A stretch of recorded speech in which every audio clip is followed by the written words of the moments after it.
बिस्मिल्लाहिर्रहमानिर्रहीम। अस्सलाम वालेकुम। डाउन सिंड्रोम के अलावा जो 3D 4D के एडवांटेजेस हैं, जो बहुत बड़ा एडवांटेज है कि जब हम देख रहे हैं कि हम बच्चे को फेस देखते हैं। एक तो सबसे बड़ा बात है कि सोशल बॉन्ड मदर का बेबी से कनेक्ट होता है। बेबी स्माइल दे रहा है, बेबी नोज़ी साफ़ कर रहा है, बेबी मुंह में उंगली डाल रहा है, बेबी आँख साफ़ कर रहा है, जैसे कि सारे आप इमेज देख रहे हैं, या बेबी ने ऐसे बड़ी सी अपनी कॉर्ड उसके इर्द गिर्द आ गई है।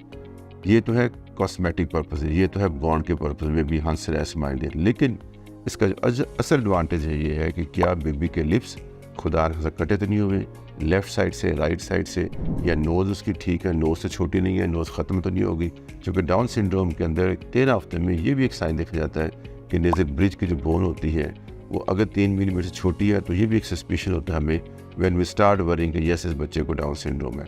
तो ये भी 100% ख़ास तौर पर लिप्स के ज़रिए, अल्ट्रासाउंड के ज़रिए, 3D 4D के ज़रिए हम उसके लिप्स देख सकते हैं कि कटे हुए करें। ये 2-3 मोटी मोटी आइटम। इसके अलावा बच्चे की वाइबिलिटी डिसाइड करने के लिए, लेकिन मैं एक गुजारिश करना चाहता हूँ कि लिप्स कटे होना डजंट मीन कि खुदा न खास्ता ये incompatible with life, that is surgically करेक्टेबल।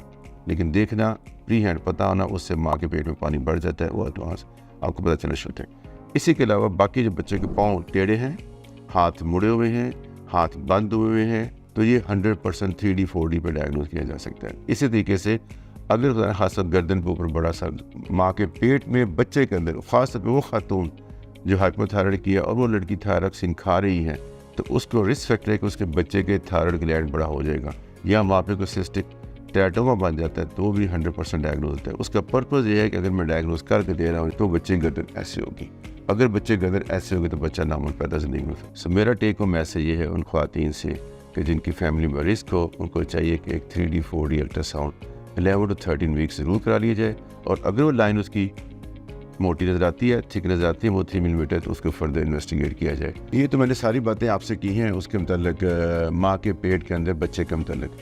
इसी तरह यूट्रस की जो अनामलीज़ हैं कि यूट्रस सही है या यूट्रस के हिस्से 2 उगे हुए हैं, या यूट्रस आधी है, सेप्टेट है, नॉन सेप्टेट है, तो लेट मी टेल यू, आज के दौर में 3D 4D के ऊपर जैसे कि हम MR करवाते हैं या हिस्टोसार्पेंजियोग्राफी कराती हैं, तो 3D 4D पे उसका 100% डायग्नोज हो जाता है कि यूट्रस नॉर्मल है या यूट्रस एबनॉर्मल है। ख़ास तौर पर औरतों के जिनके 12 से 14 के दरमियान रिपीटली अबॉर्शंस हो रही हैं, तो that mean it's a septate uterus, it's a small uterus with a septum, तो ये बच्चा उसमें ग्रो नहीं कर सकता। तो ये भी एक तशख़ीस की जा सकती है। Thank you.